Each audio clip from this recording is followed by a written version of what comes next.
Hi friends, வணக்கம். Welcome to Kanchi kitchen. இன்றைக்கி நம்ம என்ன செய்ய போகிறோன்னா கோவைக்காய் கிரேவி எப்படி செய்யலாம் பார்க்கலாம் வாங்க. எண்ணெய் ஊற்றி கடுகு போட்டுட்டேன். கடுகு கொஞ்சம் பொரிஞ்சு வரட்டும். ஒரு டேபிள் ஸ்பூன் உளுந்து கடலைப்பருப்பு சேர்த்துக்கலாம். 2 நிமிஷம் செவக்கட்டும். செவந்ததும் ஒரு 3 மீடியம் சைஸ் வெங்காயம் கட் பண்ணி வச்சுருக்கிறேன், அதையும் போட்டுக்கிறேன்.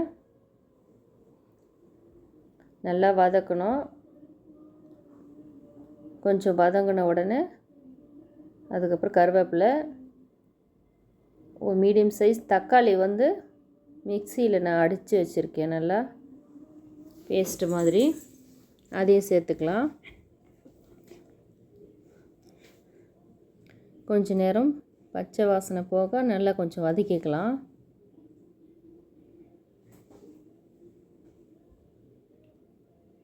வதங்கிச்சு. இப்போ கொஞ்சம் ஒரு 2 நிமிஷம் 3 நிமிஷம் ஆகும். வதங்கின உடனே 250 கிராம் கோவைக்காய் சேர்த்துக்கிறேன். வதங்கட்டும். கொஞ்சம் இல்லை கொஞ்சம் உப்பு போட்டுக்கணும். கொஞ்சம் நல்லா வதங்கிடும் சீக்கிரமாக. உப்பு சேர்த்துக்கிறேன் தேவையான அளவு. மஞ்சள்தூள் கொஞ்சம் ஒரு 1/2 ஸ்பூனு. ஒரு 2 டேபிள் ஸ்பூன் மிளகாய்த்தூள். நான் வீட்டு மிளகாய்த்தூள் தாங்க யூஸ் பண்ணுறேன், அதுவே நல்லாயிருக்கும். நீங்கள் தேவைன்னா காஷ்மீர் மிளகாய்த்தூள் 1 ஸ்பூன் போட்டிங்கன்னா 2 ஸ்பூன் மல்லித்தூள் சேர்த்துக்குங்க. வதங்கினது போதும். கொஞ்சம் தண்ணி விட்டுக்கலாம். தண்ணி கொஞ்சம் அதிகமாகவே சேர்த்துக்கலாம். நல்லா கொஞ்சம் அதிகமாக கொஞ்சம் மிதக்கிற அளவுக்கு இருக்கணும். ஏன்னா இது கொஞ்சம் சீக்கிரமாக வேகாது. ஒரு 15 நிமிஷம் ஆகும்.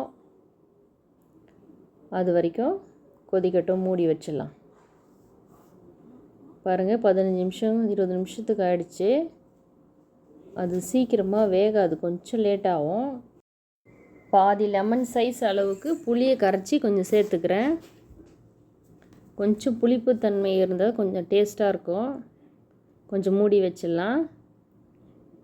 ஒரு 5 நிமிஷம் 10 நிமிஷம் கொதிக்கட்டும்.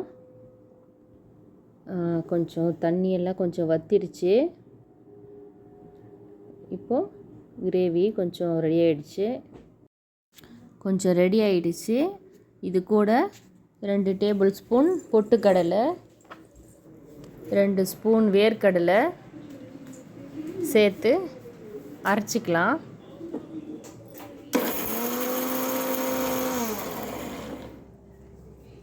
அரைச்சாச்சு. இந்த அளவுக்கு கொஞ்சம் நைஸாக இருந்தால் போதும். வாங்க சேர்த்துக்கலாம். அப்படியே அதில் கலந்துடுங்க. நல்லா கிளறி